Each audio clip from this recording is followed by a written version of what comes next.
Alrighty, welcome back everyone. We just talked about some of the updates from the fall camps around the country. So many different things to watch throughout this month, and we absolutely will keep you updated on everything that you need to know. But let's get into this Friday wrap up. Let's get some of the headlines around college football and get you updated on everything that you need to know as we head into this season. But let's start over at TCU, where they added a couple of new coaches to that staff, and Sonny Dykes absolutely needed a little bit of help getting everything together for that season with a ton of ability on that team, but not necessarily the I's dotted and the T's crossed the way that you want them to. I think they added two really, really talented guys to their coaching staff, starting with Dana Holgorsen. He has coached so much Big 12 football. He has been at West Virginia. He has been at Oklahoma State as a offensive coordinator. He has been at Houston as a head coach. He has done just about everything in the world of college football that you could ask of him, and is a fantastic offensive mind. So someone for Sonny Dykes to kind of bounce ideas off of, kind of work off of a little bit, and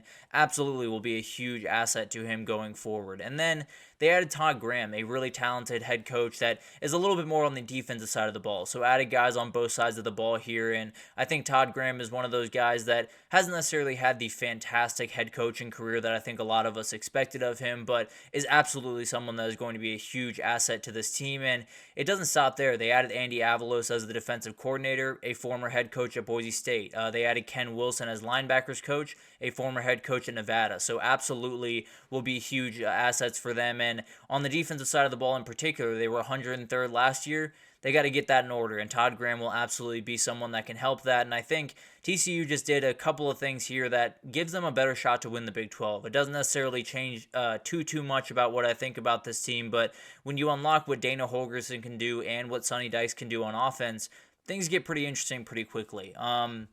But the other thing I want to get into here is media polls are out for every single conference around the country, and let's just break them down really quick so you get an idea of what the media around that conference is thinking going into the season.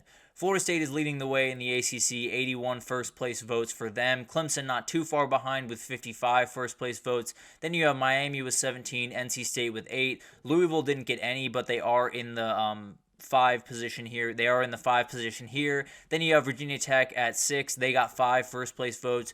Georgia Tech got a first place vote, which is very interesting. Cal got 2, and Boston College got 1. So not exactly sure what was going on down at the bottom there, but overall will be a very interesting conference, and you see how spread out they are with the first place votes. There's definitely some different teams that can make a run at this conference this upcoming year.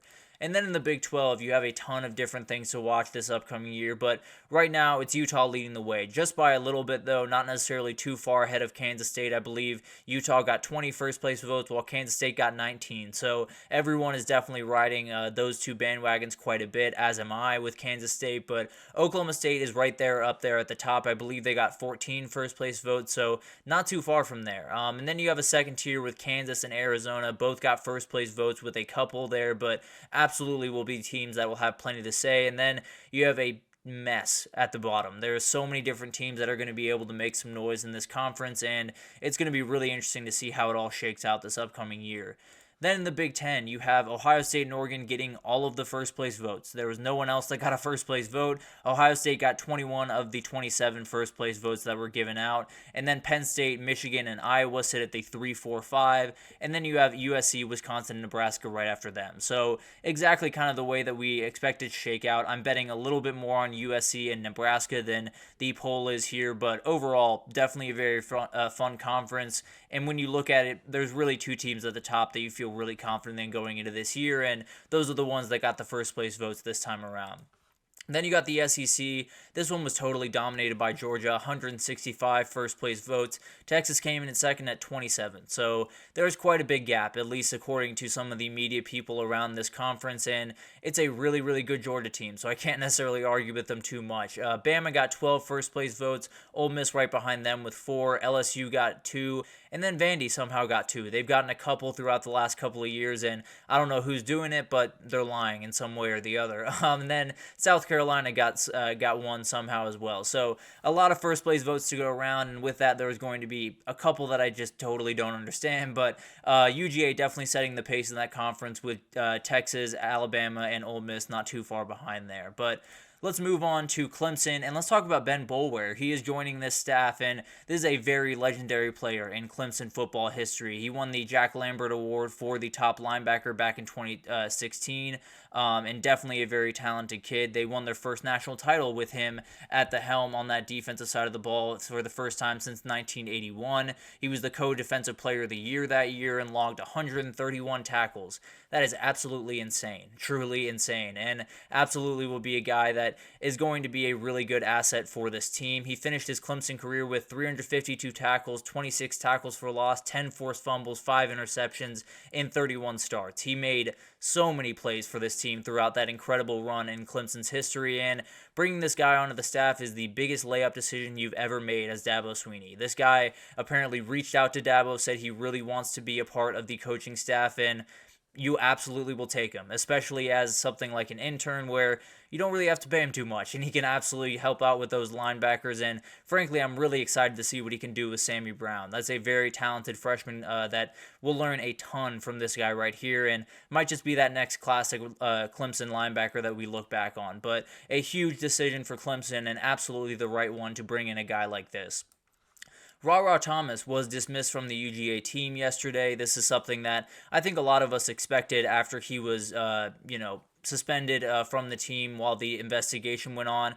Kirby Smart was likely never going to bring him back and officially had a conversation with him, sat down with him, and told him he would not be returning to the team. This is the second arrest that Rara Thomas has had in the last 18 months, and the first one was not too pretty either. So I do think this is something that was bound to happen. Last year he appeared in 11 games for Georgia, had 23 catches, 383 yards, and a touchdown, which I'm showing you actually in that picture right there. But overall, this is a step in the right direction. UGA has a problem on their hands. I don't think anyone's arguing against that, and they have some things they have to figure out over there. This is the second player that Kirby Smart has dismissed throughout this offseason, joining Daniel David Sensenva, who was going to be a player on this team as well. So two guys that were going to be rotational at the very least for Georgia are now off the team, and they'll have to figure out how to deal with that on the football side of things, but they got plenty of other things on non-football side of things that they have to figure out as well, and Kirby Smart took a step in the right direction to figuring that stuff out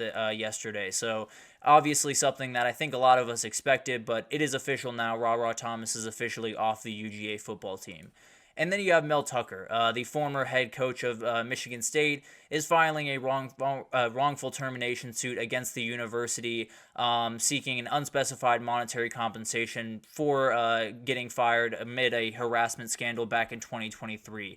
This is a 75-page suit, so obviously we'll not get too far into the weeds, but he's claiming that Michigan State improperly weaponizing the university's investigative procedures against the plaintiff. So I guess essentially, doing things that are not necessarily the way that they usually go about business. That's the way that they did with Mel Tucker. At least that's what he's claiming. And this is not a new thing in college football. Wrongful termination lawsuits happen pretty much every time. Not every time. They happen quite a bit in this sport. So this is not something that is going to be, huge news by any means as it unfolds, because it's happened quite a bit. Now, Tucker had nearly $80 million left in his contract when he left the job, so he has a little bit of an argument here that a lot of money was lost out on. Now, there's an argument on the other side, obviously, so it's definitely going to be an interesting thing to watch. He was placed on administrative leave back in 2023, and he left the team shortly after that, so it'll be really interesting to see this unfold. I tend to think this will be one that probably goes a little bit more in Michigan State's favor, but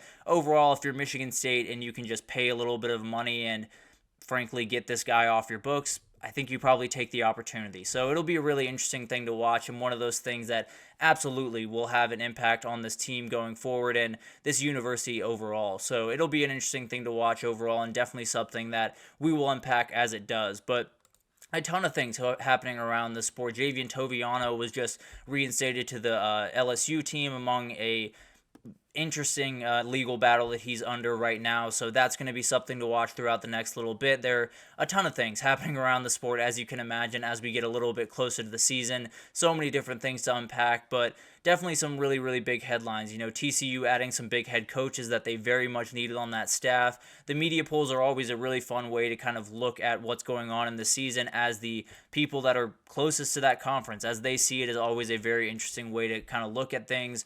Then Benware adding to the Clemson staff. That's just a really fun story in my opinion. I think adding him back to that Dabo Swinney staff is a very, very fun thing, and absolutely someone that will be a huge asset for those linebackers. Rara Thomas getting dismissed from UGA, frankly, was just bound to happen at some point, I think. I don't think there was a question that he had probably played his last snap at UGA, and it was a matter of time before Kirby Smart made that decision. Then Mel Tucker doing something that a lot of coaches do, which is wrongful termination suits, and that'll be a very interesting thing to watch as it unfolds. But that'll do it for this edition of the GSMC College Football Podcast, brought to you by the GSMC Sports Network. Thank you so much for listening. Your support means a lot to us, so please remember to subscribe to the show, leave a positive review. It does mean the world to us. Also, follow us on Facebook, Twitter, TikTok, Instagram, all of the social pages for all of the content and updates you could possibly need. We have really incredible people doing really awesome work across every single sport you could want. So whether it's wrestling or baseball or basketball or football that you're after,